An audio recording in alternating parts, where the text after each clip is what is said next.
This week's parsha is called Mishpatim, which on the ordinary level refers to civil laws, ordinances having to do with running a society. And Mishpatim can also mean judgments. So I want to invite in the inquiry practice for this week a simple question, which is, what judgments are necessary right now? What judgments are necessary right now? Now, luckily, there's a fly flying around that keeps annoying all of us. I noticed, I think in Arizona, the flies are more annoying. I don't know. I've never experienced flies like so intent on getting on my face before I moved here. So that's a great metaphor, because our minds are doing the same thing. They're kind of always tickling us. They're kind of we have perhaps a few moments of spaciousness, a few moments of openness, and then the mind comes and tickles us again with this or that concern, this or that worry. And if we're not aware of what we're doing with our minds, then we just get instantly absorbed in, right? So this kind of question, what kind of judgments are necessary for my mind? You can also say it like, what thinking is necessary right now? Just simply asking the question, what thinking is necessary right now? What do I need to think about right now? If you ask yourself that often, then very often you'll realize you don't really need to be thinking about anything right now. You're engaged in some activity in the moment that may need a specific type of thinking, but very often it doesn't really need any thinking. As long as you have the sense of your context of where you are and what you're doing, that's all you need.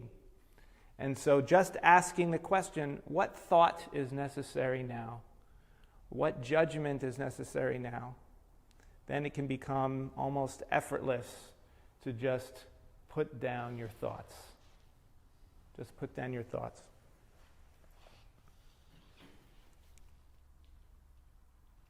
There's a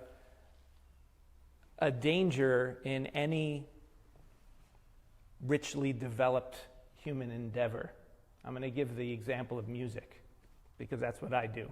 I don't do too many other things, so that's what I'll give the example of. So in music, it's important when a child is learning music to sing, and to sing simple things, because when you sing, it's very easy to be connected with the heart of music, with what the musical impulse is.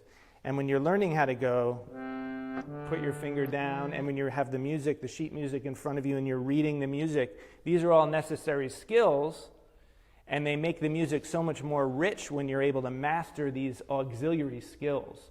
But they also have the problem of getting in the way of the music if you don't know how to stay connected with the music. So Judaism is very much like that. Judaism is such a richly complex tradition with all kinds of auxiliary skills that are in support of the spiritual core.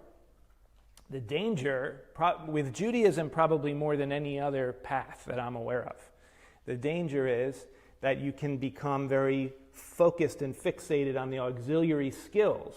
Again, it's not to say that those are bad at all. They add to the richness and really the creative potential of the whole path.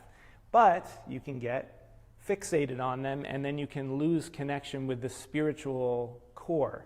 So this Mishpatim is a good example also, because Mishpatim is giving the ground rules of how to live in a way that's basically fair.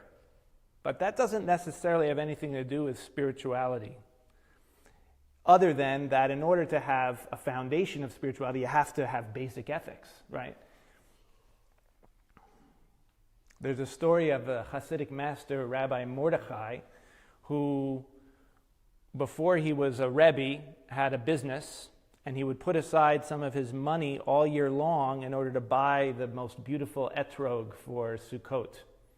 And so one time when it got close to Sukkot, he put the horse on his wagon and went off to the city to find the best etrog he could find. I don't know how the etrog trade happened in those days, how they got the etrogim, to somewhere in Russia. But anyway, they could apparently get an etrog in the city. So he's on his way, and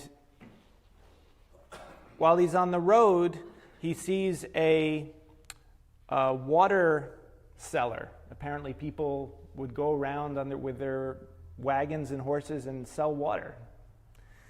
And the horse had collapsed and died in the middle of the street, and the water seller was very distraught, didn't know what to do.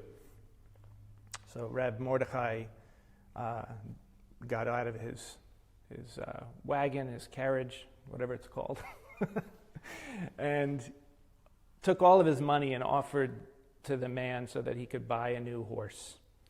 And he said to himself, "What does it matter if I buy the etrog or I help this man with a horse? This year everybody will be saying their bracha on the etrog for Sukkot. I'll say my bracha on the horse." Mishpatim doesn't say you have to do that. Right? So that's what I'm saying, is that the Mishpatim are just like, first of all, don't be completely selfish. Don't be completely coming from ego. Act in a way that's fair. But with this story, it's an example of someone who really gets the juice. He gets the simple core of it. What's the simple core? Love, connection, not being attached to what I think I want, and instead responding to what existence or the divine or being or the universe, however you want to call it, what opportunities is it giving me? What is it calling from me?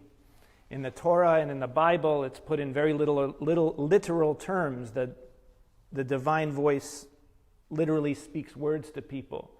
But in order for this to become useful to us, we have to understand that as a metaphor for what we're experiencing all the time, that the divine voice is always presenting things to us.